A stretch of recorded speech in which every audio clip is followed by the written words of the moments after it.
Welcome back to this gigasode of Across the Bifrost. This is Dr. Norbert doing part 3 of this huge August update. With me is my Giga friend. Giga friend! Hey, it's like super friends. Hello everyone, I'm Jamie. We're here with you 12 hours after the Erato got dropped, and we were like, we have to book a day off work. We have to make sure these episodes go out to people so they can hear us figuring out what all this means in real time. But we tried our best. We tried our best to understand what the hell was going on and relay it to you guys. Yeah. In fact, our producer is working with us in real time. She's doing like parallel processing as we're recording it. As we're recording this, they're editing part 1 to go live immediately. Yeah. So to help us manage all this effort, we're going to pay some bills now, so to speak, and talk about our sponsor. Yeah, we are. I played at Nations this weekend. Spoilers, I won. And I got a lot of questions about my like accessory setup because I'm using this prototype for the new Crossfire Games MCP kind of tokens stuff. So we've collaborated with them, Crossfire Games. You can go to their website, crossfiregames.co, or you can find them on Etsy as well. But if you use the code Bifrost, you get a 10% discount on their website, 5% discount on Etsy.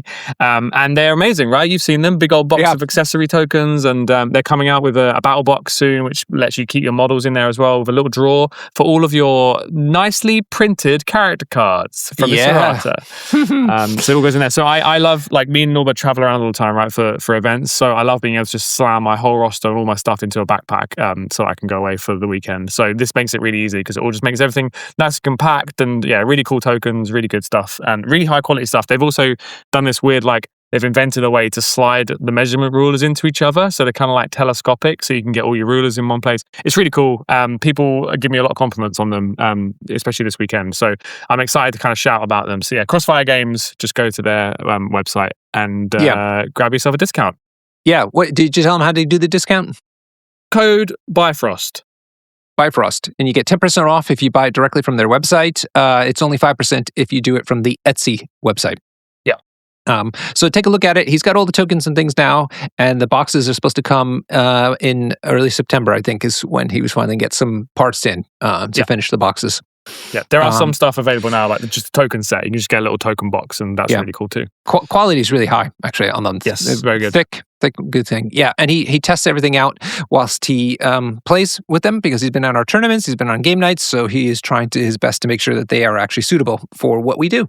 Yeah, he's an MCP player, and he came to Norbert and I for advice on how to make them. And Norbert is extremely picky and finicky with this stuff, and even Norbert was impressed. So that was when I knew it was good. Yeah, I couldn't keep my hands off of it when he was showing me the demo, our prototype. Okay, let's get back into the characters. And we're going to start with Malekith. Malekith the Accursed. He's back! He's back, baby. He's back. They've buffed him to holy heaven by adding Peerless to his card. It's actually probably enough, isn't it? So he can no longer be played with Dormammu? Yeah, that's true. That's probably a thing, right? He's Cabal, right? Only Cabal? Is he only Cabal? Yeah, so Malekith. I don't know. Do they have any other? Yeah, he's only Cabal. Kaijus? Off the top of my head, I can't think. They have such a huge roster.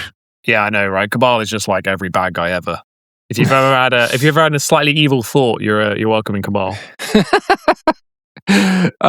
So yeah, maybe not the worst thing in the world, but another Peerless added to that card. Magneto, okay. Oof. Oh yeah, boy. Oh, here we go. The way he probably should have been right out of the box. Like in other words, I should say that differently. The way I think the designers had wanted him and had just had to deal with physical limitations to not make him that way, I think. Yeah, right. What you're alluding to is that he had an attack on a tactics card that was really cool and much better than the attack that was on his card. But the reason for that not fitting on there is because of space. So AMG have done the God's work, and they have made space for it by deleting the previous spender, which was useless. Whenever anybody asked me for Magneto advice, I said, never do the spender. Right. And now that advice has changed because he's got a new spender.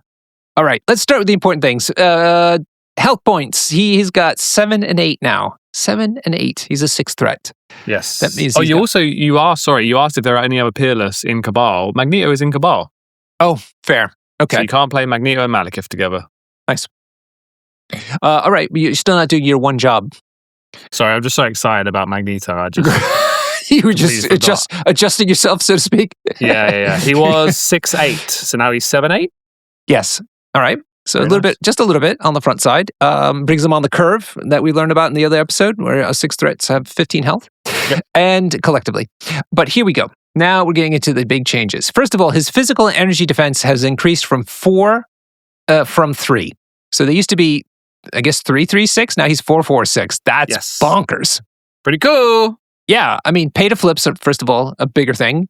But yeah, his base, without having to use his superpower to get him to use his Mystic defense, it's already pretty good. 4-4. People love 4-4.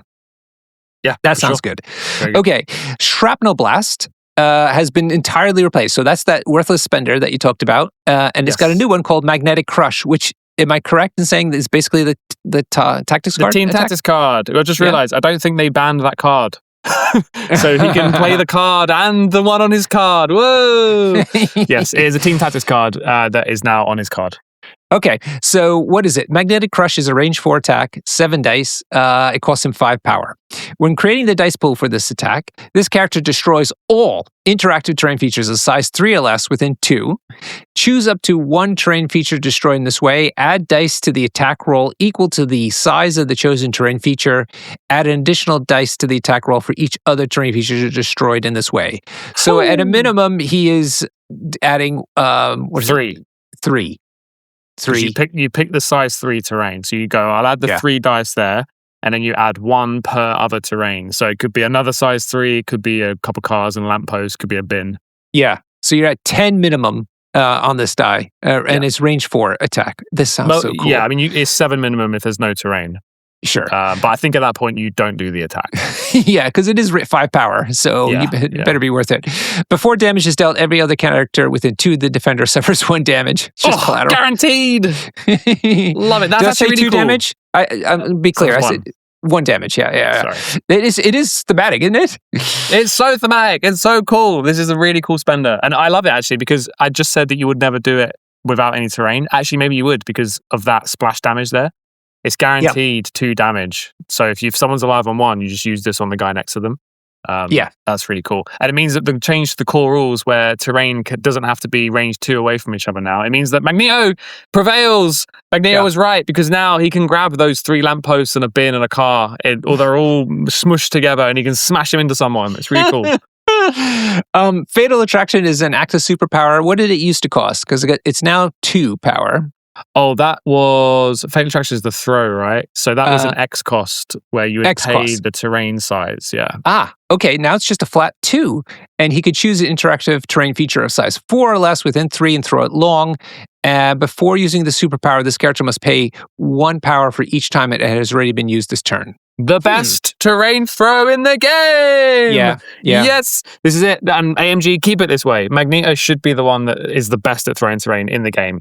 Maybe Jean Grey. Think about that. But Magneto, this is his whole design. He is the best designed character in the game by far. His leadership is the best designed leadership in the game. I think that when they came up with the core rules for MCP, they were like, right, Magneto needs to break this by just throwing terrain around. So it's so cool. So yeah, the economy on this is interesting because before, when you throw a size 4, you would pay 4 for it.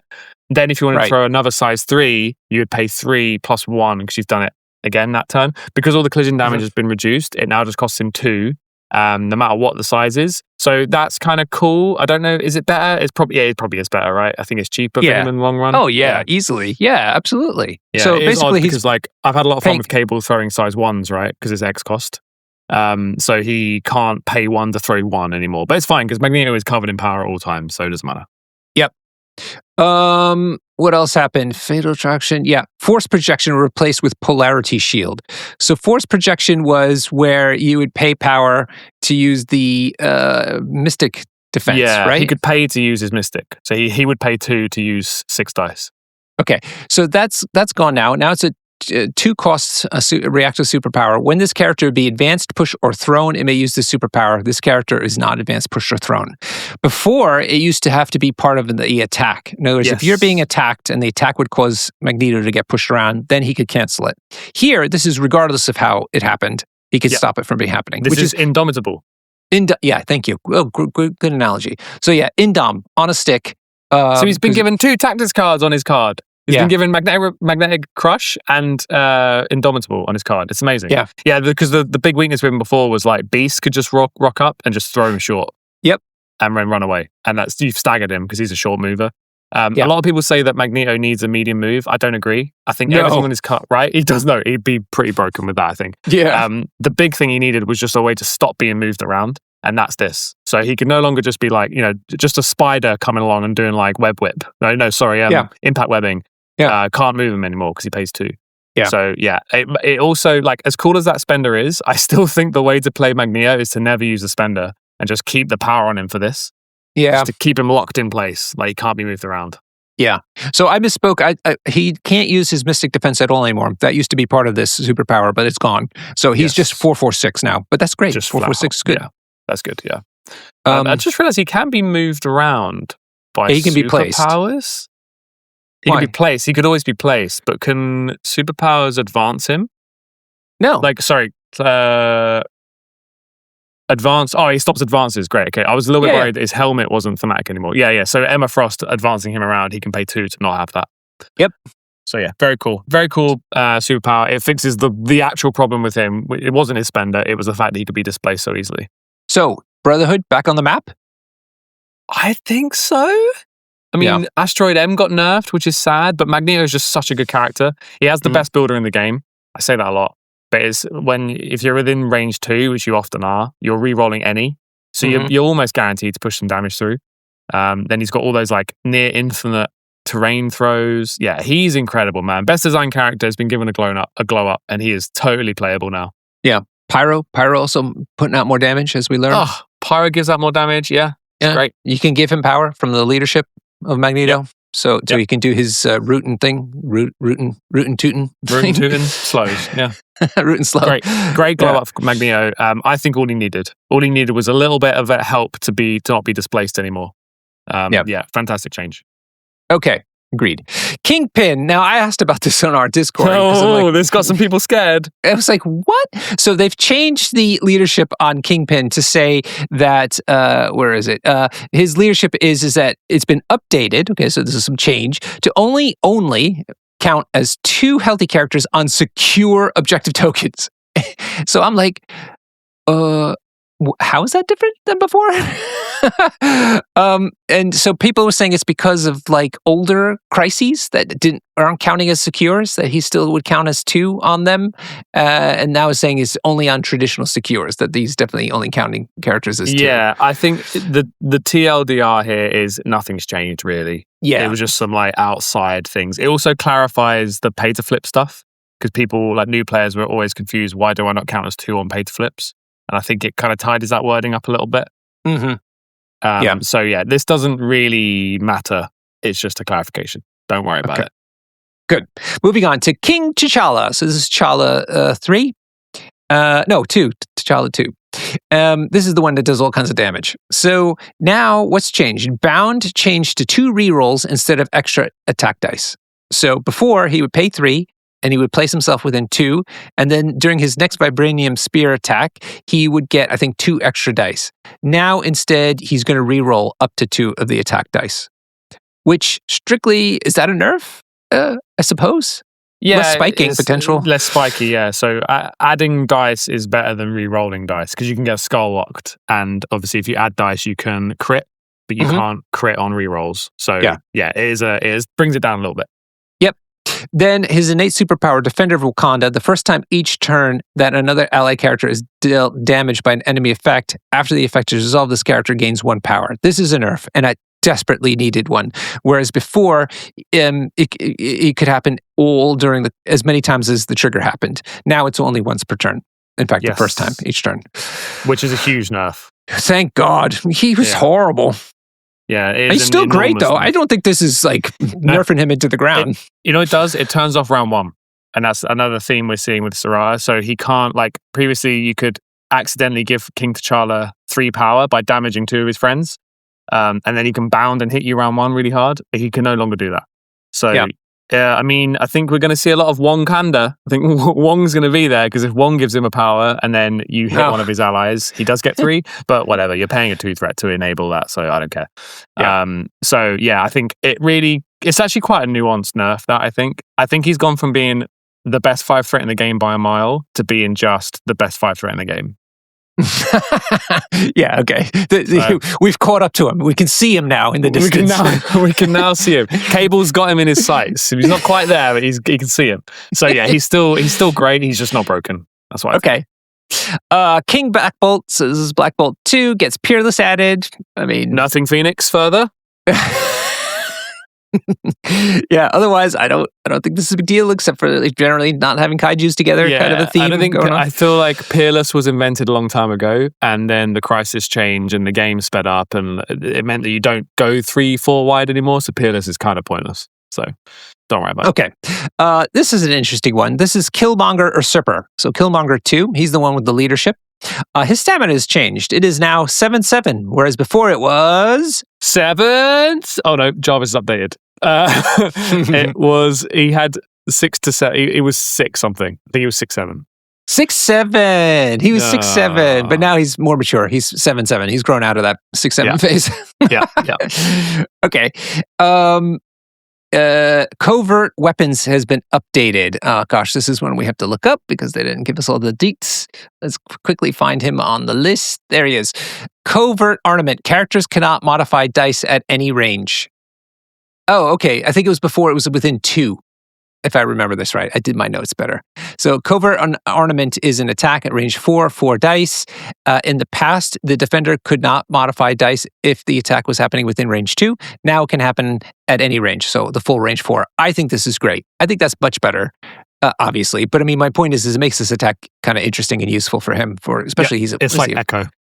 Yeah, exactly. So good for him. I'm happy about this because he wasn't being used terribly often. So I'm like, glow up is important here.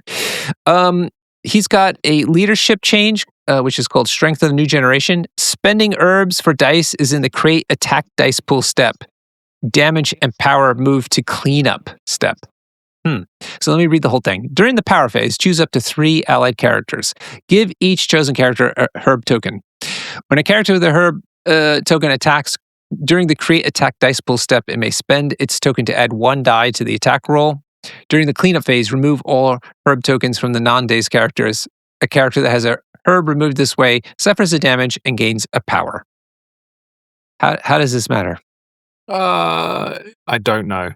It's timing stuff again. It's timing clarification stuff. I'm being asked to review a character I've never seen on the table with a leadership I've never heard of. Has now changed. I don't know. But you know what that means? This character counts as a new character in MCP. Now people can play him and we can see what that means. So, but wait, there's more. There's more. Untamed Force is a reactive superpower. It costs you 2. After an attack target this character is resolved, it may use the superpower. If the attacker is within 3, this character can make an attack that has a cost of 0. The superpower can only be used once per turn. It used to be, I think, range 2 only. Yep. Now it's range 3. And it used to be that you had to use vibranium weapons only. Now you can also use the covert ornament attack, which is the range 4 attack that the defender can't modify the defense dice for. So clearly a way to make this actually much more useful. And I think that's great. Yes, I agree. I want to see him on the table. And again, if we had Longshank's leader badges, we would see people playing Killmonger led Wakanda, and that would be really cool, wouldn't it? Yeah, so this is fertile ground. This is brand new territory. Who knows if this is good or not? It certainly feels like it makes them better, but who knows what that really means. Definitely improvement. Yeah, let's find out. Okay. Kang the Conqueror. Let me find him. Here he is. He is now 8/7 hit points. 8/7. 8/7 hit points. Yeah. What do you think he was before? Let's find out. He was 8/7. Oh no. Oh, I'm on Jarvis. Listen, Jarvis has caught up while we've been recording this, so which is great. Let's not go back to the old health. To Drak Kane. Let's throw him some Patreon dollars or a coffee. Buy him one of those virtual coffees. Jarvis is working very hard. So let's not go back to the old health because he's beat us to it. Okay. I think it was 7/7, and now it's 8/7. Okay. Also, his throw superpower got reduced from costing 3 to down to 2. So he can throw a terrain piece of size 3 or less within 3 and throw it medium, which is a great superpower, only once per turn, and now it only costs him 2. What's been his problem? It was getting beaten up, right? Yeah, he was pretty easy to take out, I think. Yeah. Apart from that, it's pretty good. Yeah, definitely. So we'll see. I don't know how much that changes him. If clearly getting a throw off more means he's about killing stuff. So being able to do the throw more often means he could possibly do more damage. So that is probably on theme for him. Is that enough? Not sure. Yeah, for sure. It's another one of those throws, right? Size 3 throws that go down to 2 power. Like we've seen a lot of that in this update because of the collision changes. So it just kind of helps him out a little bit. Okay. Iron Lad had his throw nerfed, I think, to being only once per turn. He can choose a terrain of size 2 within 2 and throw it medium for 2 power. Only once per turn. That feels like it was just a typo when he first came out. That was probably a typo. Yeah. Fixed. Yeah. Nice. Okay, here's a more important change. Hulkbuster. Oh, no. Woo! Everyone's favorite character that they didn't know what to do with unless your name was Leon Osborne. Leon has been crushing it with Hulkbuster. Big changes. Yeah. Big changes. All right, don't forget your job now. His hit points now are 14-6. I've told you I can't do that because Jarvis I thought you had your quicker. Special cheat sheet. Where's your? No, I don't. I'm using Jarvis. Hulkbuster used to be 13-5. 13-5. Cool. And is our understanding now he's 14-6, so a little bit better. Importantly, he's lost his leadership. He's no longer a leader. They've downgraded him. They said, look, Tony, you haven't been really meeting expectations. We're going to put you on this performance improvement plan. Yeah, and you don't get to lead anymore. Well, you say that he's a leader in S.H.I.E.L.D. He doesn't get to lead the Avengers anymore. This one can't be though, right? Hulkbuster can't be the leader in S.H.I.E.L.D. No, as in sorry, the Invincible Iron Man is a S.H.I.E.L.D. leader. Oh, sure. So this version of Tony Stark has lost he's been demoted. He's been demoted. Okay. Yeah. Do you want to think about why that might be? That leadership? Oh, it's probably because the terrain rules aren't that important anymore, right? So it's what Leon was doing, right? So Leon was taking Hulkbuster as a leader and then bringing damage reduction characters. So when you throw something at them, they're only taking one and then they just block it. So you essentially get a team of people immune to collisions, which I think is kind of cool. I think it's pretty fun. But AMG were like, nah, let's get rid of that. So that's not a leadership anymore. It doesn't exist. I think it's the first leadership to have ever been removed from the game. Yeah, possibly. Yeah. It's a shame. But Hulkbuster got a nice glow up for it. So yeah, that's all good. All right, let's see what happens to him. Built to Take It, which is a reactive superpower, it is actually costs you a bit more. It used to cost only 1, but now costs 2. However, what you get for that is when this character would be pushed or thrown, it's not pushed or thrown, basically. So before, I think it was the damage reduction one. Yeah, it was like you had to pay in advance to have the damage possibly reduced. It was really terrible, to be honest with you. You're like, this is just not fun. So now it's basically he can't be pushed or thrown if he pays 2. Great. Yeah, very cool. Like Magneto. Hulk Scale Armor is a new superpower. It's an innate one, and this is where he kind of gets that problem fixed about the damage reduction. So this is basically he gets damage reduction 1 to a minimum of 1. And during the power phase, he gets an extra power. Yeah, nice. Just normal damage reduction. Yeah, normal damage reduction, which is what you'd expect out of a big chunky boy like this. Yeah, very good. Yeah, bit of a look ahead, but I think this guy becomes the new premium 6th threat for displacement. Right? Because he's guaranteed pushes on his builder. Yes, yeah, and a hit and run is extremely strong in the source extract world. Because you can jump between the sources. So he's guaranteed to push 2 people away. He also can't be displaced himself now, not easily. So, he's on a large base, but moves medium, which is insane. Yeah, with a hit and run. Oof. That's crazy. And then 14 health with damage reduction. He's the new Hulk. Spoilers for Hulk, but he is the new Hulk. This is now, when you need a 6th threat control piece, I think this guy is who you go to now. Wow. This is crazy. There's more on his little Iron Man. What's his nickname? What do they call him? Little Iron Man? Little man? Little guy? I don't know. I thought he had a nickname, something like that. Anyway, the little one, when he comes out, he pops out. He's got a new superpower. It's an innate one called Agile Armor.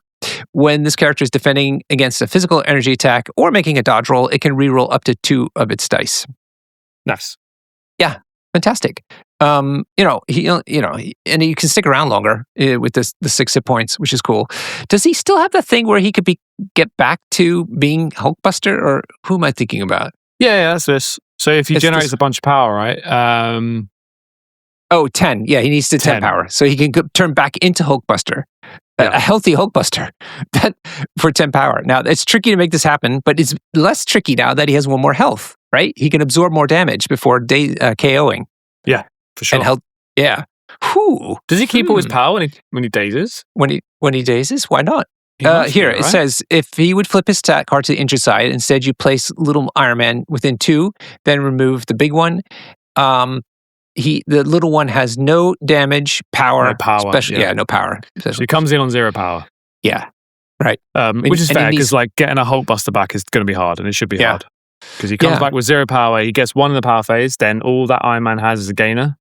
Yeah. So a couple gainers, maybe gets a rapid fire to get a couple bonus gainers, takes a bit of damage. He does have 6 health now, so he can generate some. So basically, it's really hard to get Hulkbuster back, but it is possible.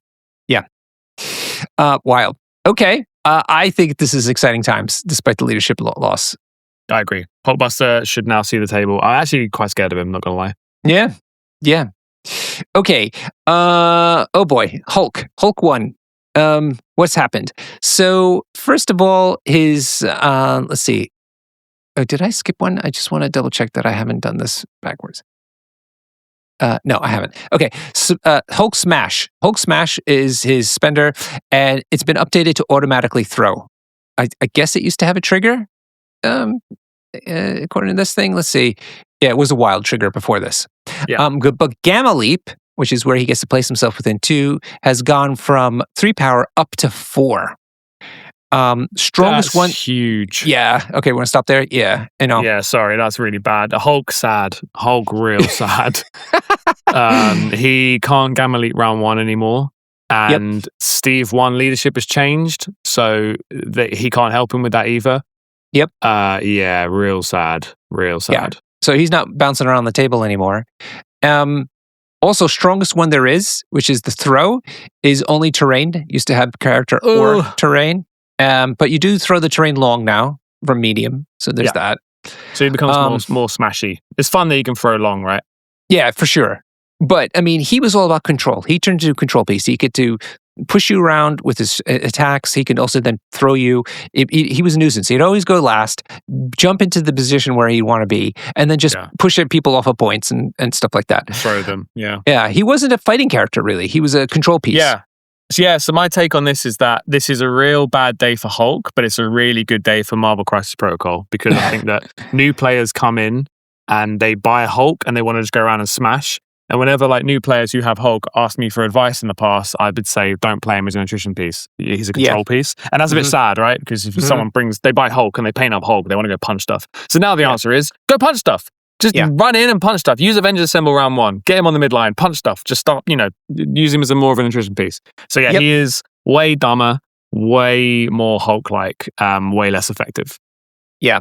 Yeah, so, I feel like I hadn't seen him on the table much lately anyway. No, me neither, yeah. So, I don't know. And I don't think this is helping matters, but there you go. That's Hulk. Yeah. Honey Badger. Honey Badger, your friend. Ham... Well, let's see. Did she have... I thought she had a hit point buff. It doesn't say that, but I'm almost certain she has. I don't think so. I'll double check. I'm pretty sure she was always 5'4". Okay. She's not a 4/4 before this. Okay. She was 5'4". Yeah, she was always 5 because she's like the fighty 2 threat, right? She's the melee 2 threat. Hamstring is her spender and is gone from 5 dice to 6. That's cool. Yeah, I mean, it's a 3 cost one with 6 damage on a 2 threat. Seems good. Right? Yeah, it was always odd before that you were like, why would I do the spender? I'm not getting any more dice. Oh yeah, the builder is 5, isn't it? Yeah, very good. So it's like, whatever. And like you get an elusive trigger, which is kind of cool, and you slowly bleed. Yeah, it's cool. And the trigger is dealt on damage, so it is better that, you can give out slow and bleed. So yeah, it's cool. It's good attack. Now, the big one, though, is that before she couldn't do anything about scenarios, neither secures or extracts, but now she can pick up extracts. And sources, I suppose, right? This seems big, doesn't it? I mean, you're the X-Men guy. Well, I'm the Honey Badger guy. I'm not just the X-Men guy. I'm the Honey Badger. I've played hundreds of games of Honey Badger. And you're just warming up. Is that what it is? You were like, I'm warming up. Now, people may expect me to be celebrating this because this is a buff. Honey Badger is better. Now, competitively, stat-wise, nerd-wise, yes, this is better. Honey Badger should be able to can now pick up extracts and can score points. I think this is a massive thematic fail. I'm really disappointed in this change because I understand they might be like, hey, she should score points. That's cool. Great. I would love some Honey Badger love where she can score points. That was a major downside of playing her. But I think that now she can hold extracts. the competitive thing to do is to just move up, grab a home extract, and just stand in the middle of nowhere and just hold onto extract the whole time. Whereas her kit, pairing up with Laura, is some of the most thematic, coolest design in the whole game, where you send the two of them up together and they're like moving around each other. She's bodyguarding, Laura's jumping in, like, too dangerous to ignore. She's got ankle biter. They're designed to be this little like 5-threat moving thing in the way that Rocket and Groot are amazing, because they're this like turret that Groot looks after at the back. Laura and Honey Badger were the same, but they were kind of a moving 5-threat that go into fights and fight stuff.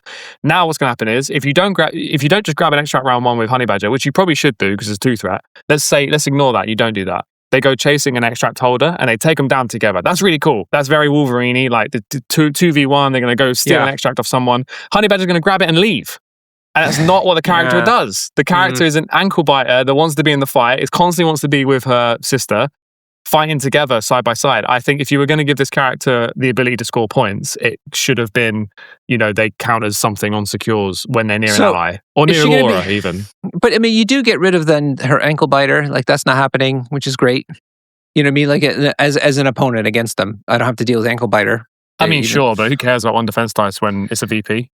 I don't know. Well, okay. I just think it's, I should be celebrating, but I just think that this completely ruins the theme of the character that they had nailed. They'd nailed the character because, she just comes along with Laura. She wants to be in the fight. And like, I was using Honey Badger to like tank Malekith attacks so that Laura didn't. And I thought that was great. And it was like, this is really cool. It's exactly what this character would do.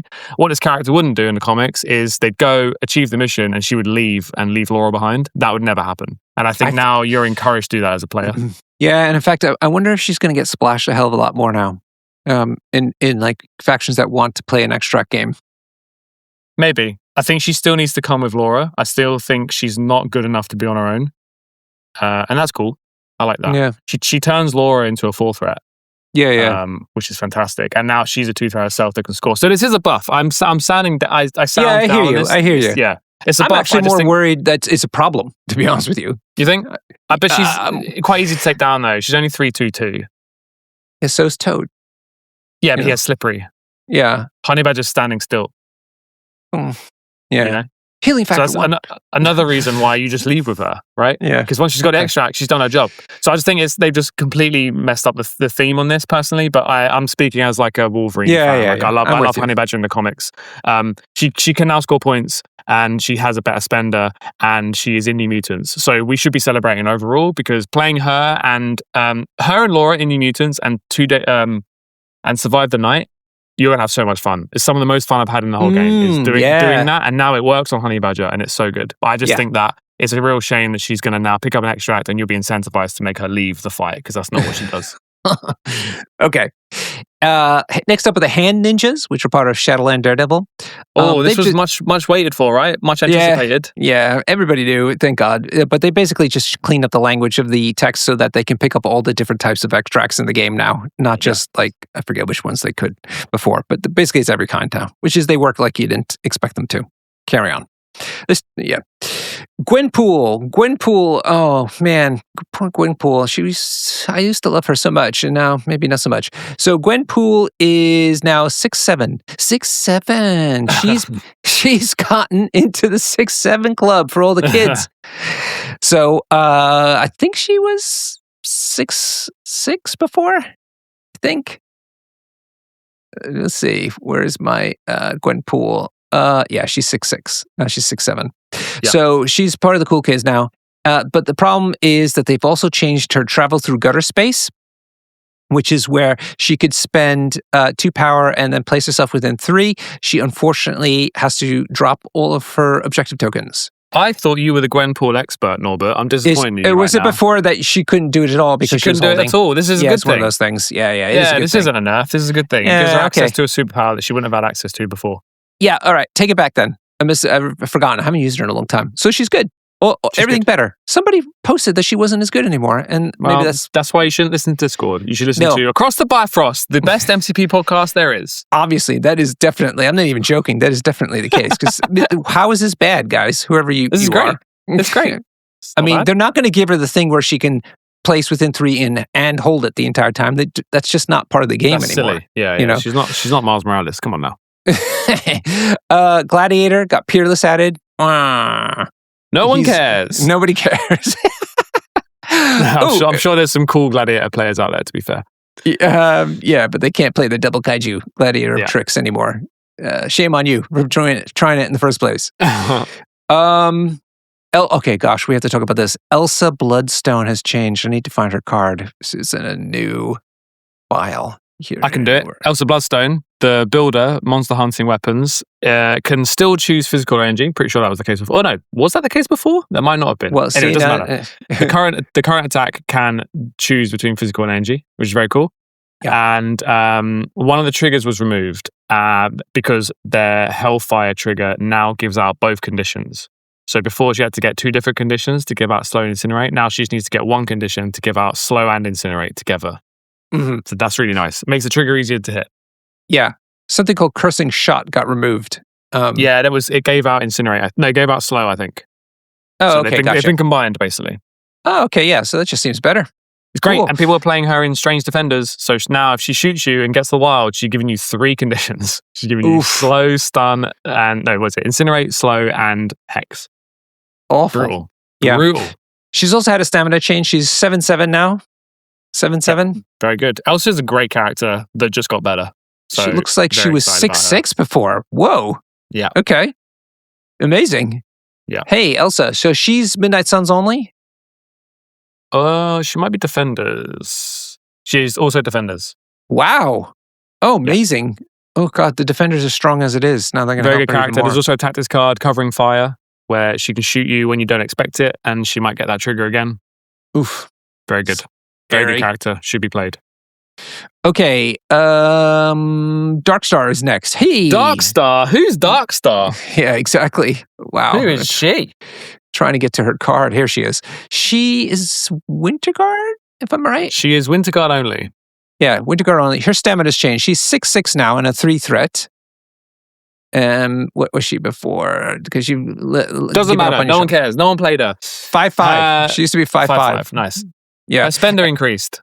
Spender increased. Rendering Force now. Let's see. Where is she? Rendering Force. Range is 3 from 2, and the strength is 8 up from 7. Nice. Do you think we'll still see her? Ever? I think the hit points thing will definitely help her. Yes. Because she was in a fighting faction before. So, yeah. Definitely interesting. She's got a range 4 gainer with reroll any. Oh no, reroll all. So it's kind of like Spectrum. Mm-hmm. It's fine. Yep. She places people around. Yeah, I don't know. I think we're probably going to see a bit of Winterguard after this. Yeah. Her problem was she wasn't getting enough power as well. And that hasn't changed. So there's that. Yeah. So yeah, baby. Let's hope so. Okay, Crossbones, Merciless Mercs. The stamina has changed on him, but he also moved from short move to a medium move, which is important on him because he's a small base. So let's see, Crossbones. I don't know what he was before. It says it's 6'5" now. I don't see what got updated. Unsure. Because I don't think it matters, no, but listen, we're in a new world now, okay? Even Jarvis has beaten us to this. It doesn't matter what health they did have. Let's talk about what health they do have. So it's 6'5", which is, I feel a little low for a guy who's supposed to be beaten up, but of course he has got that, damage I can take it, damage reduction. Yeah. Damage reduction 1, So there's that. His normal Crossbones 1, is 6'5" as well for hit points. He also has damage reduction, but he has to pay for it. But it's the one where it can go down to 0 if you want. If you want the to. Good, the good one reduction. It's like Kingpin has basically, and his speed goes from short to medium. Will this change? I mean, like we said, he can work with Sin better. People have been saying there's some synergy between Crossbones 2 and Sin, maybe. Yeah. Well, I mean, he also has hit and run, right? So hit and run with a medium move now is a big deal. Yes. Okay, that's a good point. And that beam is good with the wild crit pierce. That's a really good beam, and you can hit and run to line up the perfect beam. So I think we are going to see a lot of Crossbones. I think he's pretty good now. Probably 2 instead of 1. They're both 3 threats. So So okay, Cosmic Ghost Rider, Peerless is added. Again. Fearless. All the people on the internet is already triggered by Peerless now. Here's another instance. Going on to Corvus Glaive. His hit points have changed. He's 7/6 now. He has Atom Splitter, which is his long-ranged attack. It's range 4 dice. Energy, he gets a gainer from it, gets 1 power. But now he has a hit trigger, which is for pursuit, where he can advance towards the defender's short. That's just been added. Yeah. Right? Because he had trouble with mobility before. It was a while before. Now it's changed to hit. They made it easier because he struggles to get into range, so that'll help him a bit. Okay. Glaive's Edge is a active superpower, costs 3 and an action. And now it used to be where this character would get blanks in the attack roll to the successes. Now he also has to place within 1 of his current position. And then he still gets the blanks. So counting. It gives him like a tiny baby charge. Yes, a baby charge. And which is very he cool. could do that for base. strike or death blow. Strike is range 2, death blow is range 3. So, and he's on a medium base, so that bump, basically, of place of 1 is actually pretty big deal. Maybe it does get him into strike range more often. Yeah. So I think it's great. I think it's really good. He really struggled with mobility before. He's a medium base. It gives him a little bump. So yeah, he's a lot scarier now for sure. Another tweak to the Black Order collectively. Does this make them happen? I think so. I think it's like, the whole death by 1,000 cuts is the opposite of that. It's like tiny benefits everywhere here and there, and I think they're overall going to be much better. I feel like they're going to be a Corvus faction though, not a Thanos faction. Yeah, Thanos is still absolutely dead.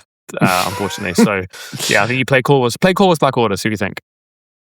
Colossus is next. He got stamina changes. He's 7/7 now. Yes, my boy! The third chance of them getting Colossus right in this game. He's really good now. Yay! Why? Just because of the damage? I mean, the amount he could soak up. Is that it? Yeah, so he's 7/7 with damage reduction, and he counts blanks on his injured side. That's really tanky. Feels like Colossus. Yeah. So his plain catch, which is his throw, has been reduced from 3 power to only 2. This is a throw where he can throw terrain size 3 or less within 2 and throw it medium. Yeah, exactly. So this is great. It's going to rebalance to address the collision changes. I love it. I've got a good analogy here, which actually Angus from Rapid Fire Podcast told me about, and I totally get it now. It makes me feel a lot better about Colossus and characters like that. Luke Cage as well, this counts for. So if you imagine, Colossus has to move, or Luke Cage has to move onto a point, and you're like, oh, sad, I had to move. But if they move and then pay 2 to throw any terrain, doesn't matter what size, 1, 2, or 3, they then throw 3 damage at their opponent, right? That's like a charge. So those characters kind of have a charge because you're paying 2 to move and then put 3 damage into your opponent. Right. So that's quite an interesting way to see it, right? So you move, throw some terrain, and then you do your normal punch. So it's like, oh, they're kind of charge characters so long as there's terrain around, which is really cool. So now I see the game like that. Thank you, Angus. That now I can kind of it feels really good. So that going down to 2 costs feels great. I agree. And I think that's a great way of looking at it. 3 damage is nothing to sneeze at going through, automatically. If you charged with a 5 dice attack and got 3 successes, you'd be okay with that. Right? Yeah. And this is guaranteed. You pay 2 to guarantee 3 successes going at your opponent for them to dodge. It's pretty cool. Okay, next up is Clea. She's a 3 threat, but her health is above curve. She's 7/6 now. So she's at 13. Interesting for 3 threat. Because she hurts herself, right? With Descendant of the 14, she can hurt herself when she rolls a skull. So I guess it gives her a bit of buffer for that. Yep. Okay, fair. She's also had a change where her gainer, her main attack, Demon's Claws of Danak, the range has increased to 4 from 3. It's a 4-die attack. As a gainer, as I said, and as a wild bleed. So, I mean, she wants to stay out of the fight. So maybe this is a way for her to actually still contribute, even though it's only a 4-die attack. Yeah, it's cool. Whether, this feels like a complication, helps complication out mostly. Yeah, for sure. I think Clear's interesting. She's a good support piece, and being range 4 just helps her get more power tricks online, which is cool. So, yeah, again, another 3rd iteration of a character like Colossus. So hopefully she's good now. But I think she's pretty great. Okay. Captain America 1, Steve 1, has been changed. Can we just 1 second, Norbert? Can we just take a second? Let's pause, right? Yeah, you and I, we had a drink. We poured one out for Hammers being gone because finally we could, as MCP content creators, the mega influencers that we are, finally we could stop saying, this character likes a hammer. I know. Well, now let's just take a moment to appreciate. Now we can finally judge characters without putting them under Steve 1 and Captain America. Yeah. And why? Well, the leadership has changed. Instead of making your first superpower use just one cheaper, now you have to spend the full amount of that superpower and you get refunded one power back. Yeah. I love this. I know there's gnashing of teeth all around the internet. I mean, he's dead to me now. Oh, blah, blah, blah. The tears, the salty tears are filling my cup.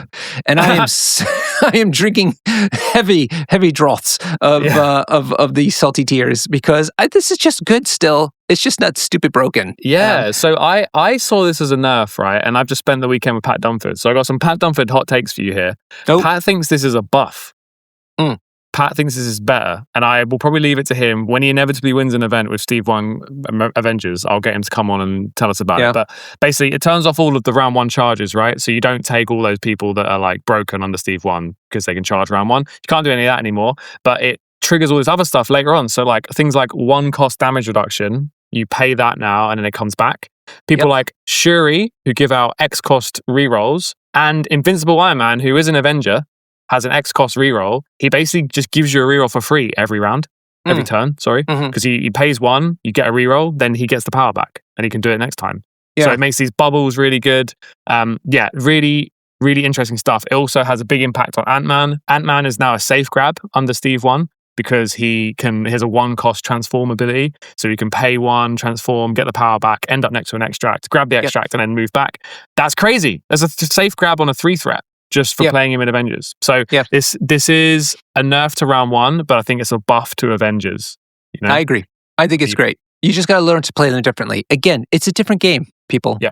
Stop trying to play Black Order the same way. Stop trying to play Steve 1 Avengers the same way. It's just different now. Try it. If this Captain America released today, we'd be celebrating. Yeah, it'd be a great character. That superpower is incredible. That leadership is incredible. Apparently his health has changed as well. He's 6'7" now. 6'7", yeah. Hey. And counts blanks on his injured side, which is cool.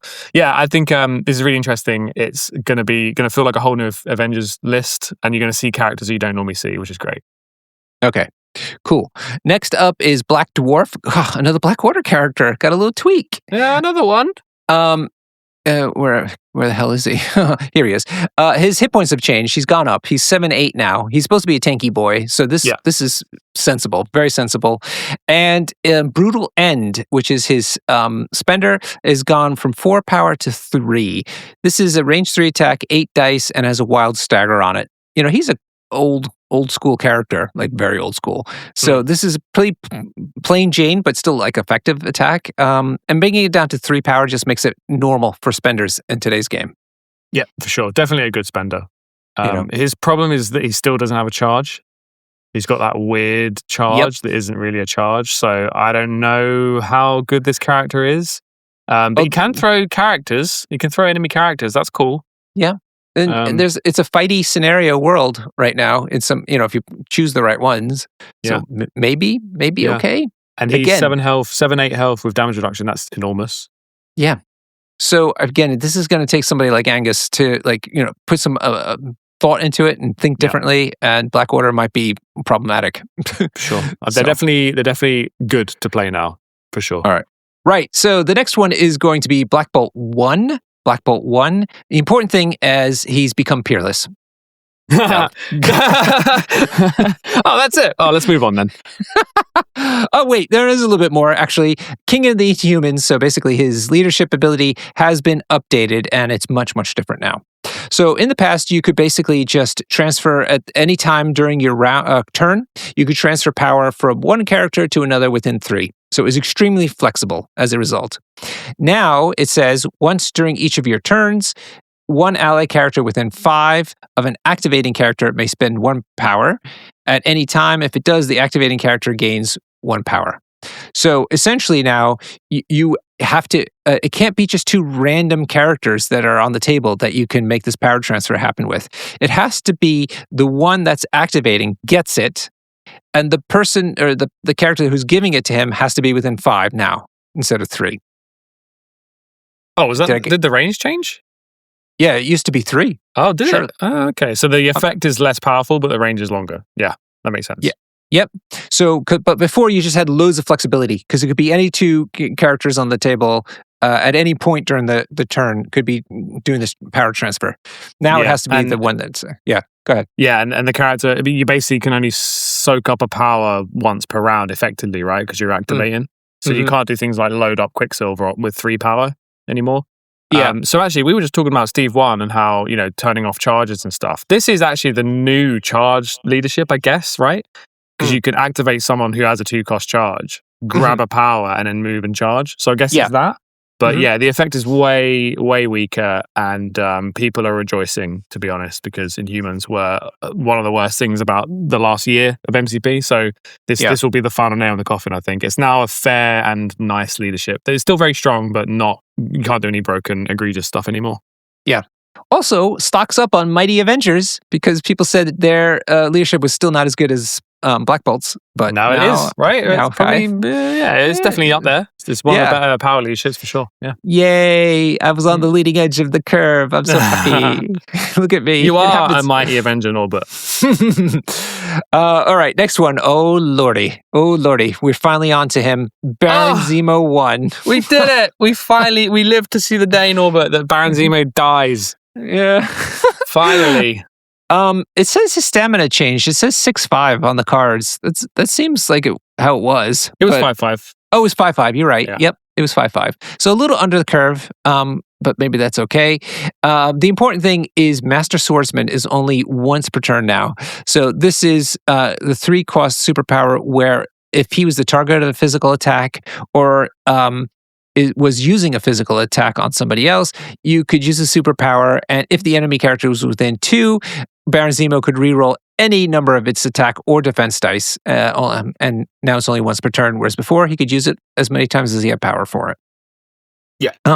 Other thing is he's lost Strategic Genius, which was the reroll 1 attack or defense die, and your friends within 2 of him could also do so all the time.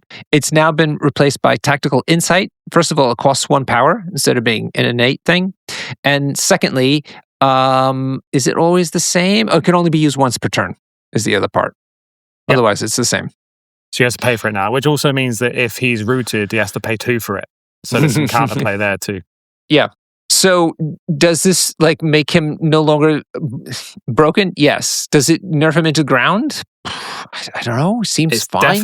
He's definitely if he came out as a 3 threat today, I think we'd be like, yeah, this guy's good. Yeah. Pretty cool. Yeah. So yeah, compared to what he was, which was the ultimate 3 threat in every single list that ever wanted to deal damage ever, and then also some crisis teams. He was the most taken character for a long time. And just boring, to be honest, because he could just very reliably kill 5 threats without trying, really. Yeah. Completely nerfed, completely, nowhere near what he used to be. Good riddance. That's what I say. Yeah. It's just a shame that I thought we'd see the day where there is no 3-threat long mover who punches way above their weight class, but then they released Echo. So clearly there has to be one of them. So but Echo's not as good as old Zemo was. So this is good. This is a welcome change. Finally, I hope we get to see some interesting splashes on the table. I agree. I don't think anybody's sad about this. And you've had your time if you were. If you're a Baron Zemo fan, you've had 5 years of him. Yeah. Also, the double bubble still exists, right? Because Baron Zemo 2 does still have Strategic Genius. Yeah. So we're not Zemo 3. We're just we have to play 4-threat Zemo for that stuff now. Okay. Baron Strucker is up next. His stamina is now 6.6. I believe he was 6.5 or something like that before. Mm-hmm. So that's a little bit better. And he also had that change from Strategic Genius being replaced by Tactical Insight. Yeah, because I guess people would have just put Strucker in the place where Zemo was to get the reroll bubble stuff. Yeah, I agree. I think that's exactly what would happen because people would say that all the time. Strucker would have been fine here, except Zemo 1 exists. Zemo exists, yeah. So, yeah. Apocalypse, we talked about already, but he does have Peerless added to him, which is fine. Nobody cares. Ant-Man. Okay. Stamina has changed. Let me get up to his card. Ant-Man is now 6.6, which is normal for a 3-threat, and he can hold assets while he's tiny. That's great. Hitch a Ride has been updated to say that he drops objectives. So Hitch a Ride, that's on his tiny side. This character drops all objective tokens it is holding, then place this character within 3 of its current position. It can only be used once per turn, and it doesn't cost anything. I think this is one of those upgrades you were talking about where you simply couldn't use this before if he was holding an objective, right? Actually, yeah, maybe. So, So, I thought this was also one where he can hold assets now when he's tiny. Yeah, he can hold assets, same as Wasp. Yeah. So it's we funny, said that's it with not our high energy episode where we went over Wasp. Yeah. It's not. We haven't got the energy now to get excited about it here. But yes, this is Ant-Man. He can hold asset objectives, so not civilians. Yeah. When he's tiny, which he couldn't do before. Right, which is important now. So because since he can hold them, then this would stop him using Hitch a Ride. But now he can just dump the objective and Hitch a Ride. I think we'll see him in every Steve 1 list now, which is great. That's fun. He is in Mighty Avengers, but personally, I don't know if he's going to be that great for me. I haven't decided yet. But maybe not. He doesn't hit very hard. He's a crisis boy, though. You're a crisis boy. Yeah, but it's extracts only, really, which is with sources now. I use a lot of sources, so is that important? Yeah, I think you should consider him at least. I think you should I'm try going him out. to. I think he's better on the table than his card suggests. Yeah, possibly. And when he's tiny, he's like, 6 health with reroll? Yeah. So and I don't have that many civilians. I do have mostly assets, so maybe that's okay. I think you should try him. I'm not saying he's going to change the game, but I think he's better than you think. Yes, agreed. I just don't think he's going to change. It would be maybe dumping somebody else for the same job, maybe. Yeah, true. We'll see. Okay, but this is an exciting one. I think you're going to like this one too. The last one on the list is Angela. Yeah. Hooray! Some of the best artwork in MCP. Yeah, and one of the coolest models, certainly in the early days of the game. Yeah. This thing came out, it was crazy. Also, obscure fact, was one of the few characters that actually was available in Europe before the United States. Ah, look at that. Yeah, I think it was some, it was pandemic weirdness going on. Might have been also when the canal, what is it? The Suez Canal. Yeah, Suez Canal was blocked or something. But anyway, we got them, or they weren't supposed to be released. She is Nordic, probably, right? She's a Viking. And I'm ashamed to say, sorry, not sorry, that I posted a picture of myself gloating that I had the box. So. No, don't be that guy. We felt it for so long until then, so I felt it was worth. Right. So her stamina's changed. She is a 5 threat. Don't forget. So it's a pretty big threat. She's now 7/8, which I think is definitely worthwhile for her. But now it's much more exciting what else she can do. First of all, Blaze of Ichor. This is her ranged attack. It's the energy attack, range 4, 5 dice. Doesn't cost anything, but now it automatically has pursuit, whereas before it used to have a trigger, maybe a hit trigger. That is a big deal. That's a very big deal. I've played a lot of Angela, and that is a really big deal because you don't always want to move with her because she has such interesting attacks. Yes. So that is a really big deal. And she's also got this thing with cleave and going after other attacks after she dazes people. She's a weenie killer. Like she wants to cut through lots of little weenies. Bully people. Yeah. Yeah. And so now having a pursuit as part of that happening is perfect because you can just kind of, daisy chain her up a row of weenies and wipe them out. Yeah, for sure. So totally great. It's a 5 dice attack on range 4. I mean, that's fantastic. With I think it used to cost a power, didn't it? Oh, it might have actually. Yeah. I don't know about that one. I could be wrong. Maybe not. But anyway, guaranteed pursuit is great. Yeah. So that's advancing towards the defender's short. But there's more. Heaven's Wrath, which is her spender, has changed to add dice based off of the threat value instead of the size. Yes. It's I good. just won Nations with Valkyrie and Lendil doing this nearly every game. It was amazing. Oh, wow. It feels so cool as like an Asgardian rule to add the threat because they're like, I'm here to fight big monsters. You know what I mean? While the X-Men are kind of running around for their lives. So yeah, this is really cool. It used to be at the size, now it's at the threat. Very fun, very thematic, and it leads to really cool stuff like she can just go and like smack Thanos in the face with 8 extra dice. It's great. Yeah, I love it. It just makes more sense in today's game. You know what I mean? Yeah. The cleave trigger, which is where she gets to make an attack that costs 0, so either the Xiphos attack or the Blaze of Ichor attack, I think has gotten a little bit harder. It says, I wrote down, has one face of it has gone from a hit to a crit. So I think it was wild hit. It was crit wild. Now it's crit wild hit. Crit wild. Okay, so it's easier now. Yeah. Yeah. Love it. Yeah, so it's a little bit easier. Still hard though. It's 5 dice only. Plus the defender's threat. So if you're going through weenies, that's like an 8 dice attack, and you're looking for 3 of the faces to be what you want. Might be rough. Yeah, I wouldn't count on it. No. But it does let you then make a free cost attack, right? If you get that trigger, you can make a cost of 0. So you could then make a Blades of Ichor with the new Pursuit. Yep. Oh, yeah. Which is cool. She's so dynamic now and so interesting. She's going to be such a great addition now to actually being played with the Asgard affiliation. I love it. So good. Yeah. Can't get enough for her. I hope we see her a lot on the table now. Well, we got through all of the character changes. All that's left now is a massive list of characters that have just had HP changes. Yeah, stamina. Can I quickly start with my mini list? Okay. So in this list, there are a select number of characters that gain 3. Can I really interrupt you? I'm so sorry. I want to go through the characters that we know have mistakes in them, just to get that over with. Mistakes? Mistakes. Mistakes, yeah, mistakes. Yeah, bear in mind that these will be fixed in like 2 weeks. So if you're not listening to this immediately after we release it, these are probably being fixed. Okay.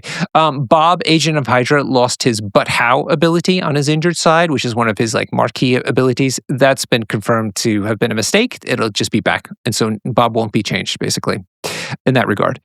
Crystal, Volcanic Surge on the healthy side does not have a range figure. It should be Beam 3. I think that's the way she used to be, so that seems like just a typo.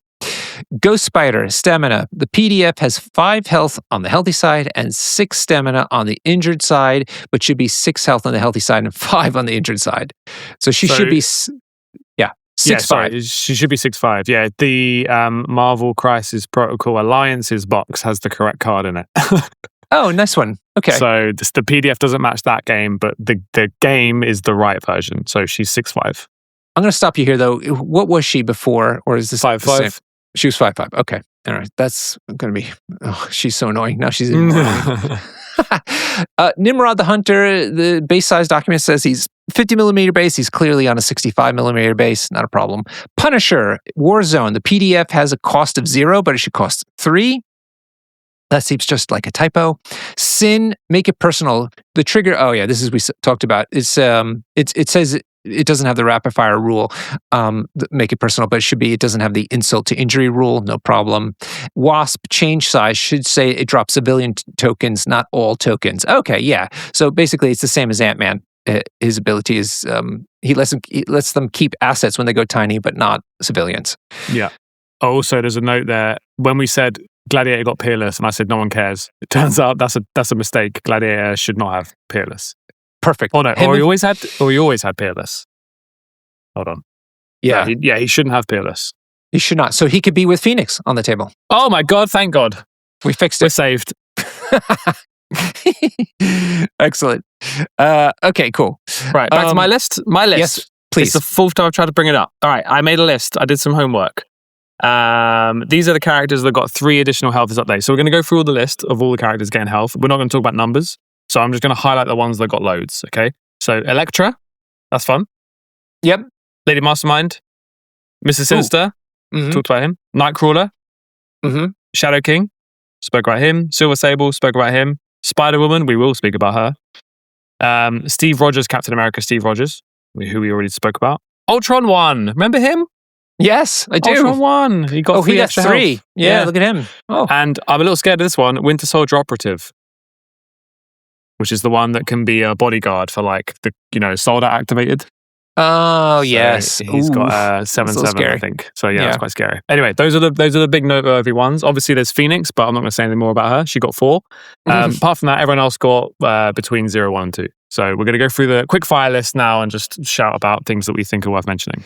Should we? Let me see. Can I sort this? Should we sort it by who's got the most hit points and then go down to the ones that just got 1? Do you want to do it like that, or just do it alphabetical order? Do it, mate. You're in charge. Yeah. Okay. Let's go rogue. And make it by hit points. See, from like most impactful, let's say, maybe. Remember, these could all be more impactful than we realize. This is definitely going to be a subtlety issue. We should probably cover this whole thing actually, right? With just a little bit of extra health. So I'll jump ahead to Iceman. Iceman is currently 5'5". I think he's an incredible character. I play him nearly every game. I played him in all of my Apocalypse games. I played him in all my Storm games recently. I'm currently 3 events on the trot, Norbert. Before X-Men got all this new health, I've won 3 events in a row, and Iceman was in basically all my games. And he went from 5'5" to 6'6". Doesn't sound like much, but for a character whose effect relies on him being alive after you hit him, it's a huge deal.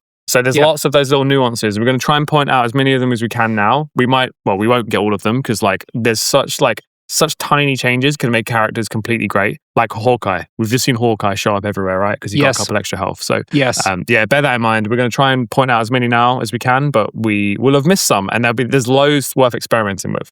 Yeah, and I wanted to say, for my personal thing with Marvel Mighty Avengers, all my 3 threats, their biggest problem was they were really easy to kill. Yeah. All of them. And now they're not. And it's really good. Like Black Panther 3, I love him. And Archie always loved him. Archie Cable from Cable's Conquests, our collab partners. Always loved him. I always felt that, what is he doing? But now I've been using him a bit in Mighty Avengers. He's been really quite helpful. And now he's going to stick around longer. Fantastic. Love it. Yeah, for sure. So yeah, there's little tiny changes. They can lead to big effect. Okay, so we're going to list these and we're going to pause. So you definitely shout and interrupt me, Sir Jamie. But we're going to pause the ones that we think are particularly interesting for whatever reason. Cool. And we're going to do it from most increase to least. Okay? Cool. Phoenix, of course, got 4. Pointless. Okay. Archangel got 3, an increase of 3. Big deal. Glass cannon is now less glass, so he has more chance to be cannon. That is actually a really big deal. Yeah, I agree. Elektra, as you mentioned, is impactful. She's also up 3. Fantastic. That's really good. That's really good. Killmonger 1 up 3. Also That's interesting. terrifying. Terrifying, right? If he plays Usurp the Throne, he now has, with having more health, you get more space for more power, which he can turn into damage, and also turn into VPs with his card. So yeah, very, very big deal. Yeah, he was criminally under hit pointed for some reason. So yeah, love it. Later Mastermind at 3. What? Lady Mastermind. Not sure. Yeah. Don't know much about her. Sounds good. 3 for Mr. Sinister. We talked about 3 for Nightcrawler. Why in particular for Nightcrawler though? His defensive tech is rubbish. He just has pay 2 for 2 extra defense dice. His whole job is to bounce around the board flipping secures. So this is great for him. Yeah, I recently removed him from my list. I might bring him back because of this. Shadow King is up 3. We've talked about him. Confusingly, Silver Sable is up 3. That's crazy. I know why. Just great. Why? Good for her. But I guess she has no defensive tech. Her defensive tech is standing at the back. Yeah, that's and contributing. You know what I mean? So yeah, right. Yeah. So I think that's great. The next one I am not happy about. Oh God, Spider Woman is up 3. What? I am also extremely unhappy about that. I think she's incredible. She was already really good. She was one of those characters that good players played. Yeah, you know what I mean, you had to kind of understand that she was good at the game. Now she's 7/7. It's crazy. We're going to see her everywhere. She's going to have more space for if she holds an extract and then gets dazed, she can then wake up, steal your extract, and have power for interrogate now. So yeah, she's going to be crazy. That is a really huge change. Yeah, and she's in tons of affiliations. So yeah, she's affiliated everywhere. Yeah. I don't know, guys, what's going on? Okay, Steven Rogers, Captain America, Steve Rogers. So that's Steve Rogers too. He's up by 3. We talked about that. Ultron 1 though, up by 3. How exciting! That's fun. Still not as good as Metal Tyrant, I assume, because Metal Tyrant is just amazing. But yeah, that's cool. Winter Soldier 2, Winter Soldier Operative. He's up by 3. You mentioned that. I agree with that. I'm scared of that because the Soldat activated. But yeah. Yeah, agreed. Totally. He was hard to take down as was deceptively for some reason. Now he's better. Up by 3. That's a lot, man. Okay, now we're in the people who got updated by 2 hit points. Agent Venom. That's going to be a problem. I think that's probably a curve thing, but he's really good. He's got defense tech. already a great character. Yeah, Amazing Spider-Man up by 2. That's also awesome. He's got such tech already. Yeah, his whole job is staying alive with his reroll skulls, spider sense skulls. Yeah, he's going to be very tanky now. Angel, this is I guess in the same as Archangel category. No, Angel. It's hard to know. His whole shtick is he needs to stay alive to displace people. Now he's a little easier to keep alive, I guess. He does have a tactics card that benefits him when he dies, and now he's less likely to die. But I'm sure it's fine. He's still the 4th, 5th best medium base in X-Men, so whatever. Okay, all right. Isn't he a horseman too, though? Or is it Archangel? No, that's Archangel. Yeah, okay. Angela's up by 2. We talked about her. Ant-Man is up by 2. We talked about him. Baron Helmut Zemo. So this is the second one, the 4th threat. He's up 2. I think we'll see a lot more of him. He's now the reroll bubble guy, so we're going to see him everywhere now. Yeah, good point. Oh, I like that. Baron Strucker is up by 2. Bishop up by 2. Thoughts? That's a big deal because he has the wild reverse pierce thing. So he can sometimes, some games just be randomly tanky. And then you play him with Cable to give him extra dice to get more wilds to be tanky. And then he plays like a Beta Ray Bill because he kind of moves and throws people. So that's a really big deal, actually. Third version of Bishop that we're getting. So surely he's good now, right? That's how that works. They're dialing him in slowly but surely. Black Panther Chosen Abast, as I mentioned, he's up by 2. Black Swan is up by 2. I looked at her. So this is another Black Order buff. Her attacks still seem a little lackluster in today's day and age to me, but I don't know. I've always thought Black Swan is close to being good. We'll find out. I like her in Under Professor X with some extra power. Yeah, she certainly needed hit points, so that's good. Yeah. Steve Rogers, Captain America, so Steve 1, is up by 2. His Steve 3, First Avenger form, is up by 2. Captain Marvel, that's Captain Marvel 1, is up by 2. I want to see her teaming up with War Machine because of their card. Yeah, there you go. Clea is up by 2. We talked about her. Crystal's up by 2. That's big, actually, because she was flimsy.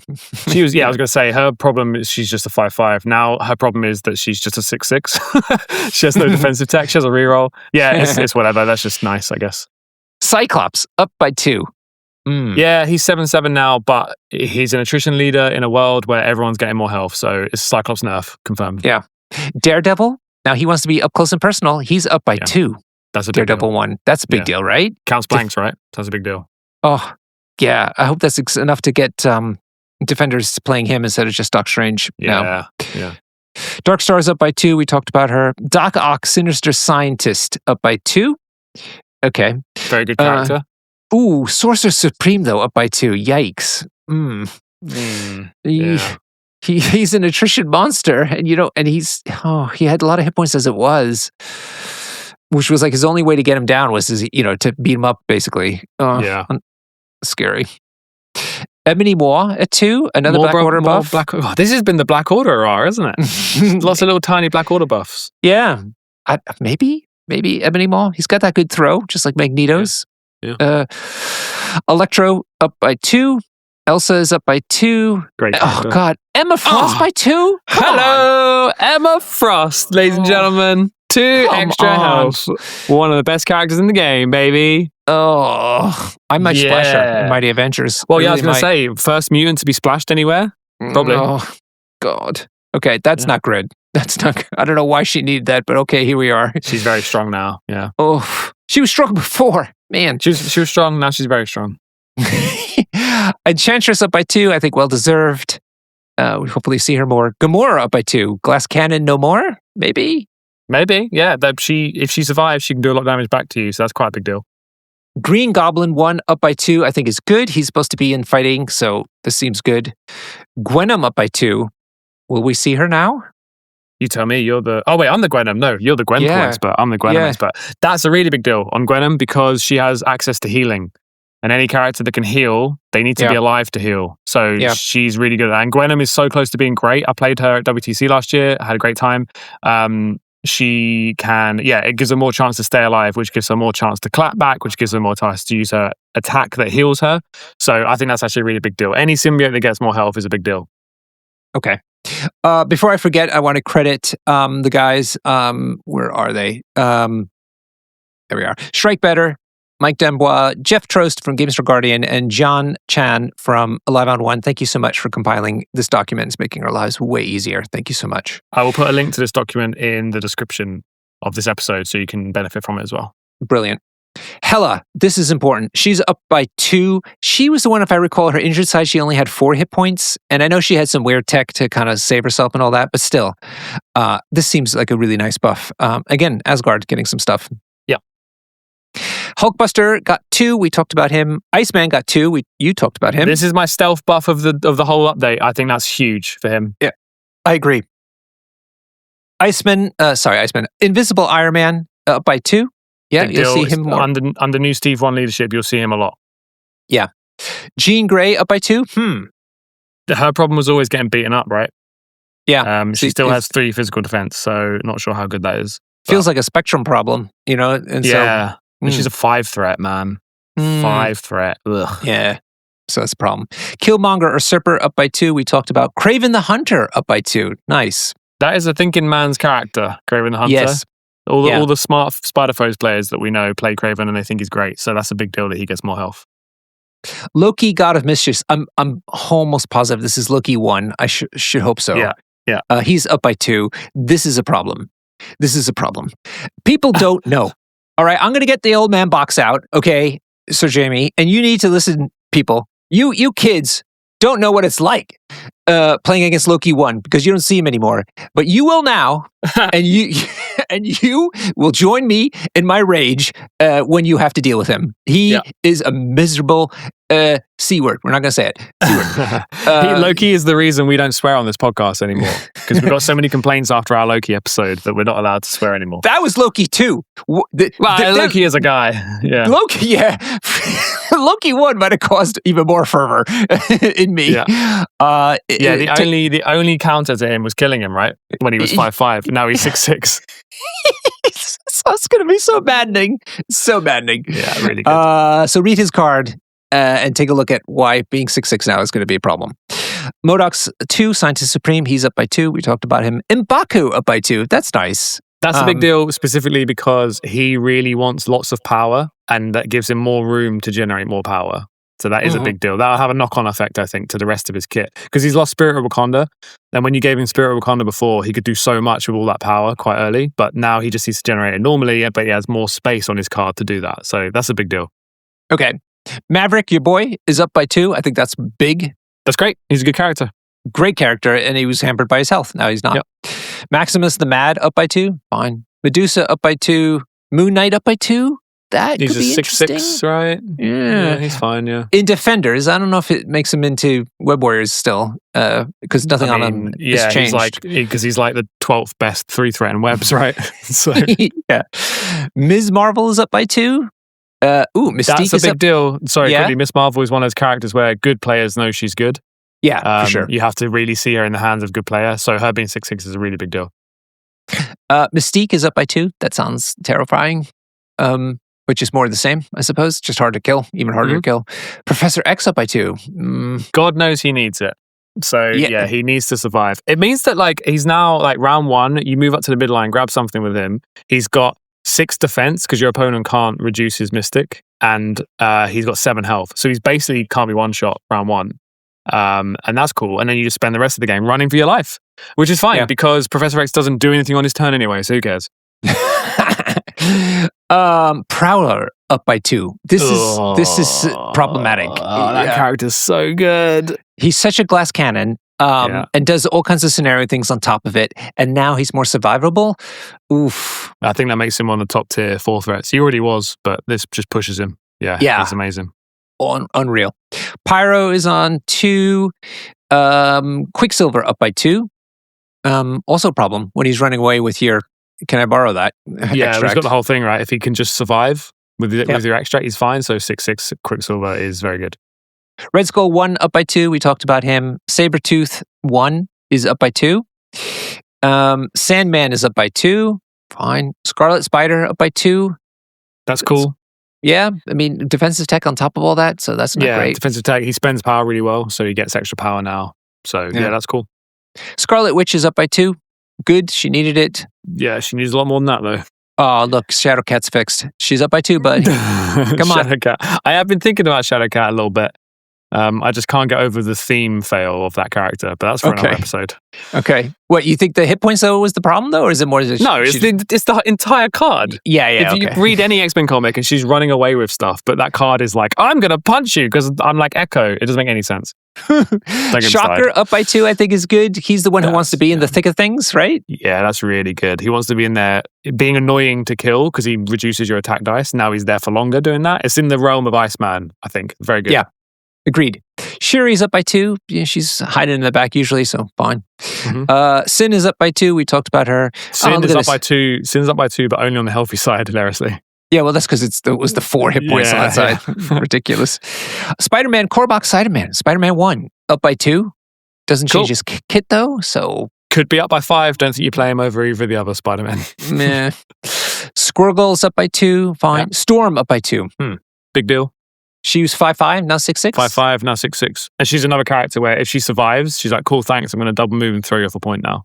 So her surviving is a big deal. Do double boosted long range attacks. Yeah, man. I'm going to do 2 6 dice energies into you. I'm 4 now. It's pretty cool. Sunspot up by 2.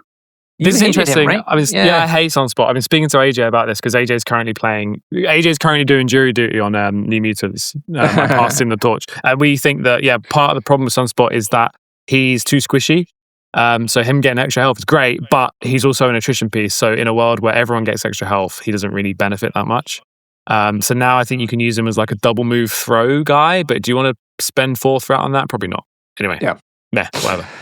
Supergiant up by 2. We talked about her. The Black Widow. So that's Black Widow 3? That's scary. Yeah. She's up by 2, which, she's the one who is, if she's holding extract, you could never kill her as it was. Now you certainly can't kill her. Oh. And then when you kill her, she places the extract where she wants. Yeah, So she is sucks. incredible now. She is incredible now. God. Is she just shield?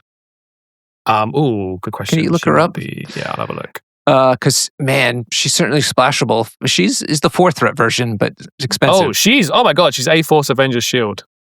Yeah. Wow. Yeah, she's really, really good now. She was fantastic before, and she just got better. Original Human Torch is up by 2. Okay. Wrecking Cruise. On Original Human Torch, Pat gave us a really funny show and tell of Original Human Torch on the way back from Nations. I recommend everyone going and looking at his card. He's one of the weirdest characters in the game. Oh yeah, for sure. He has a spender that he can spend up to 7 on, and he has a beam 2 as well, and he gains power and he walks near incinerating people, and he's got an asset drop. It's weird. Go and check him out. Yeah, he's very weird. It's true, which is probably why people aren't playing him. Wrecking Crew's up by 2. I think that's immense. They were really good. Yeah. And now they're just more survivable. Fantastic. Yeah, very good. Tigra is up by 2. She wants to brawl, so this is good. Mm-hmm. Oh God, Ultimate Spider-Man's up by 2. Seriously? People can't believe this one, right? He's so good. Oh. Yeah, I don't know what's going on there. Ultimate Spider-Man is nuts now. Do you think Web Warriors are going to be blown up now because of all this stuff? I mean, this is nuts. Well, I mean, all the original webs don't get anything, right? We'll get to that in a minute. Yeah, but all these guys, I mean, none of their playstyle changes, but they're all survivable, which means also, by the way, that means they have more power banking ability, right? As part of the hit point thing, which has been their the one thing that stopped them from going crazy all the time is not having enough power. I mean, it's interesting, right? Because all the 3 threats stay the same, but the 4 threats all got buffed. And it's like, the reason we weren't playing 4 threats is because the 3 threats were so good. You didn't need to make the 4 threats better. That wasn't the problem. The 3 threats needed to be worse. Okay. So I don't know. But I think we're actually going to see... Go on. Maybe people still want to go wide, and so they're just going to take the 3 threats anyway. Yeah, Miles-led Web Warriors with all 3 threats is always going to be one of the best teams in the game. And that's fine. I think it's okay. It's good for a Marvel game to have Spider-Man as one of the main teams is fantastic. But I worry that AMG might be like, oh, they're not playing these new 4 threats. Let's give them more health. It's like, no, that wasn't the problem. You needed to make Black Cat worse, and you need to make Miles worse. But anyway, I think we'll see those 4 threat Web Warriors splashed in places now. So, yeah. Ursa Major up by 2. We talked about him. Now this one's important. Valkyrie and Elendil up by 2. Yes. Whoa. Yes. My favorite model in the game right now. Yeah, because they heal when other people daze, they need a little bit more health to be able to get that heal off. So that's a really big deal, actually. Okay. I think Asgard is going to be ascendant between them and Thor 2. Yeah. And Angela going up. Ugh. Yeah. Pretty cool. Venom up by 2. Good. Very good, because he has healing. Same as Venom. Viper up by 2. We talked about her. Vision up by 2. That's good. He's always been good. Him anymore. Yeah. No, he's just like boring but good kind of thing. Yeah. Like Blue Marvel. Well, I think Blue Marvel's got a lot of flair. I think Ulik is a better example of one that's lost favor just because he's meat and potatoes, nothing flashy. Good. Yeah. Vision. Sorry, I said Vision. Vulture 2. Up by 2? What's going on? Same camp as Angel, I think, where it's interesting. I think the rest of his kit is the problem, not his health so much. Warlock is up by 2. Don't know. That's my boy. He's great. He can heal when he eats terrain. That's really cool. AJ totally screwed me on that one because he can do it incessantly, not once per turn. Yeah, he eats lots of terrain. No, that's actually really good. Warlock is a very stealthy, good character in New Mutants, so this is great for him. I agree. Wasp is up by 2. We talked about her. Now, the rest are all 1s. So, definitely only stop on really interesting ones because, whatever. Sure. Ancient 1, Arnim Zola. Avalanche, Baron Mordo, Baron Zemo. Boo! Beta Ray Bill? Yeah! Beta Ray Bill got more health? Why? He's one of the tankiest characters in the game. What the hell? Oh, God. He's good, probably 6'6" now, yeah. Oh, man. 6'6". Stupid. That's okay. Carrying on. Black Dwarf, Black Panther, 1. I'm meaning the first Black Panther is what I'm trying to say. Blade up by 1. Cable. Blade up by 1 is cool, by the way, because his whole shtick is that he could just die, right? So I'm happy he gets a bit of love. Okay. Cable. Fine. People are wrong about that. Now, I wouldn't have given Cable any extra health because I think his defensive tech is just killing everyone around him. But people seem to think that Cable dies easy. So whatever, ANG listened and he has more health now. That's probably a mistake. I think Cable's great.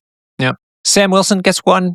It's good for me, for sure. One of the best 3 threats in the game. Yep. Interesting now. Captain Marvel 2, the Cosmic Avenger, the one that can go binary, a different model, she's up by 1 on her injured side for some reason. Yeah. I want to see her with War Machine. I think that's the team up I want to try because they got their team up card. Cassandra Nova's up by 1. That's crazy. She's amazing. She's so good now. Sorry, that's nuts.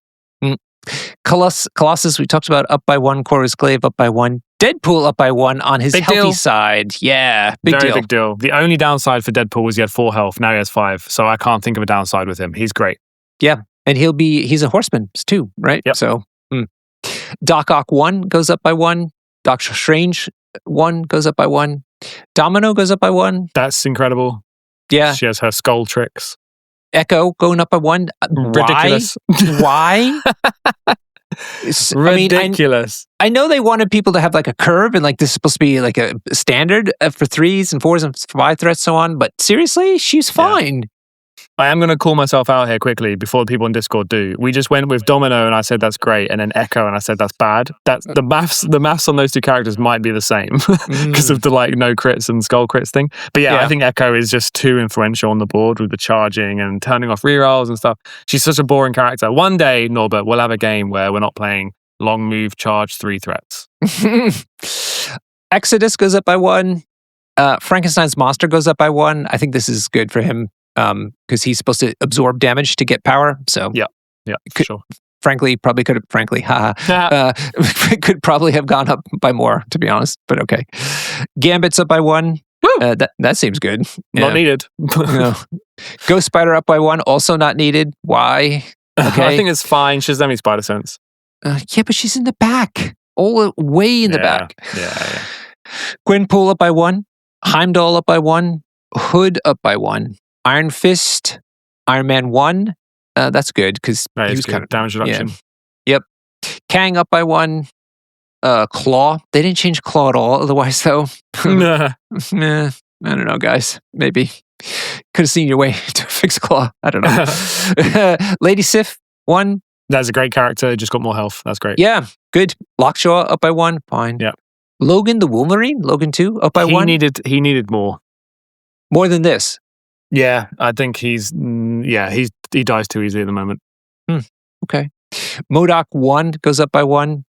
Magic's up by 1. That's fair. She's 6'6" now. That's cool. Yeah. Magneto up by 1. Mysterio up by 1. I didn't know that. Very strong. Yeah, oh, God. 6'6". He's extremely strong now. Nick Fury 2, I guess. So Nick Fury and the Howling Commandos 1 goes up by 1. Nova up by 1. That's, I'm not sure, needed either. Nova's very good, yeah. He's on the rise. You're going to see him a lot more. I might be using him now, soon, as a splash. Omega Red up by 1. Proxima up by 1. Psylocke up by 1. Punisher, Red Guardian, Red Skull, Master of the World. So Red Skull 3. Rogue up by 1. Yeah, I'm not sure how I feel about Rogue. I feel like she maybe needed a bit more than that. Yeah, possibly. Okay. Just one more. Ronan the Accuser up by 1. Ronin up by 1. Sabretooth 2, the Apex Predator. He's up. Satellite Daredevil. Apex Predator desperately needs more power. So he needed that extra health. I'm not sure if it'll help him too much, but he spends power better than most models in the game, so he needs it. This one is interesting. Shadowland Daredevil is up by 1, but it's on his injured side. And I say it's interesting because that was the side he was already up by a little bit. He was 6'7", what it was, because he's 6'7".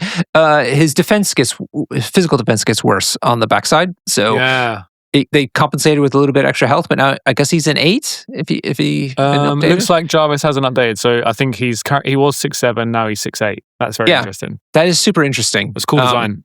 Cool, exactly. I was going to say that. So survivable, yes, he needed to be more survivable, but they made it so that he's on the injured side, which is kind of thematic for what's going on. Shang-Chi's up by 1. Silk up by 1. Maybe okay. Scourge, Spectrum, definitely needed. Spider-Man, 2099. Did he need a buff? He's pretty good. Taskmaster, the Blob. Ultron 2, Metal Tyrant, up by 1. Valkyrie up by 1. Valkyrie That's 1. a big deal. Yeah, Valkyrie 1, because her turns are so impactful with the charge and the Warrior of Legend. If she can get one more activation out because she's alive, that's a really big deal. Yeah, love it. Again, Asgard Ascendant, look out for them. War Machine 1. Warriors 3, also up by 1. Again, Asgard. Amazing. That's pretty needed, that. Yeah. Yep. Werewolf by Night, up by 1. Winter Soldier 1, the first version, up by 1. Mm-hmm. And lastly, interestingly, Wolverine 1, also up by 1 on his healthy side. What is this? I do want to shout about this. He is now 8'6", and that's a really big deal because of his whole thing of like on his injured side he can't score. Right. So you want to keep him healthy for as long as possible, and he has Healing Factor 2, and he's in affiliations where he can get Xavier's Dream. He can play instant recovery as well. I think that this might be the closest to like lore accurate Wolverine we're gonna get. Mm-hmm. Because you need to really take him down. And 8 health, he basically can't be he cannot be one shot, right? Basically, you hit him once, and then he plays instant recovery.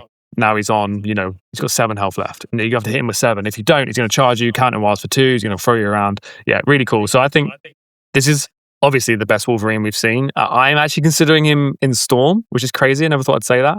But I think this is really cool and great for the game because get Baron Zemo out of here, put Wolverine in there. Wolverine is one of the most popular Marvel characters. Get him in there. Even if he's broken, people will enjoy it more than stupid Baron Zemo running around. All right. Amazingly, that brings us to the end of this gigasode. Wait. Is it worth shouting out the people that got 0? There's stuff worth saying. There's a lot of people though, isn't there? I mean... Okay, maybe not. Let me shout out some people, just quickly, just to kind of try and explain. So like, Miles Morales, Black Cat, those like 3-threat weathers people didn't get any more health. They're already really tanky because they've got Spider Sense. They can unlock skulls in their affiliation. Black Cat has that stupid rule where she just can't be spiked at all, with like crits and rerolls and stuff. So they didn't get any extra health. X-23 didn't get any extra health. And for once, I'm not going to complain about that because she's incredible. She has Healing Factor 2. I think that's fine. She is a 3-threat. So X-23 can still be spiked off the board. That's how you deal with her. All the 2 threats stay the same, right? Yeah. And then there's the newer characters are staying the same as well. So like people that have been released in the last few months, like the Star-Lord got a rebox, right? Nick Fury got the new health, like all those guys. They all got the health earlier than everyone else, basically. Yeah. So yeah, I thought that was just worth shouting out. That if your character didn't get extra health, it's probably because they had it already. Yeah, they either had it already or there were 2 threats. There may be a few then that got that could have been in the consideration if you take those 2 categories out, like Black Cats, but they probably have good reasons to be the way they are. Yeah, for sure. All right. We want to thank our sponsor, Crossfire Games. CrossfireGames.co is where you go and use the code Bifrost to get a discount, 10% discount on tokens and soon to carrying cases, plus interesting rulers and other kind of measuring tools. Really good stuff. Yeah. But most importantly, the reason that we've literally spent the entire day doing this and our producer is going to be working into the night to get this out literally the day after the updates were released is because of our Patreons. All of you who have supported us, this is really because of you that this is happening. And yes, you do give us a little bit of money, but honestly, it's because you care enough to do so and show that kind of thing that makes us incentivized to do this kind of nutty stuff. So thank you very much to them. I completely agree. Yes, thank you. We wouldn't have the energy or time or ability to book a day of work to record 4 podcasts in one day.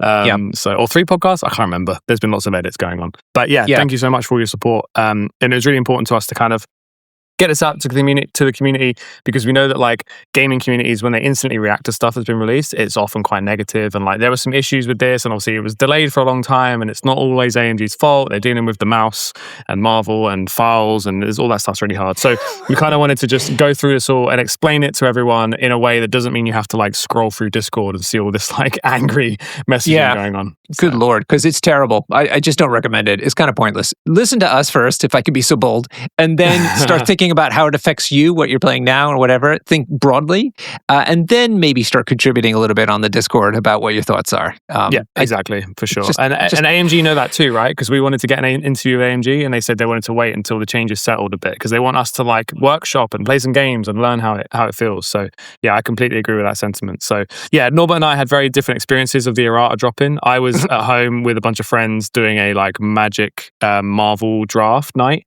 and the errata dropped, and we were all just celebrating and like cheersing and like, hey, the errata's here, that's really fun. And then Norbert was having an awful time going through Discord and telling me that everyone's unhappy. So just remember that the world doesn't exist on Discord. There's lots of people out there having fun with this stuff, and you can too. Yeah. Join our Discord, though, for more positive and constructive feedback. Definitely tell us what we got wrong, what your thoughts are. Keep it positive. That doesn't mean to say you can't be unhappy about something, but just do so in a constructive way. Oh, listen to how I talk about mutants. I do nothing but complain. Yeah. So, please join us on our Discord. And you can also see our new friends, Cable's Conquests, have the channel there too. If you listen to that show, you have a place to talk to them there as well. So I think that covers everything. Jamie, thank you so much. You are a Giga friend. Thanks. I've got to go now and have a shower because I haven't done that all day. You deserve it. Well done. Good job, man. Good work. Good sweat. All right. Until next time, cheers and happy update. Hey!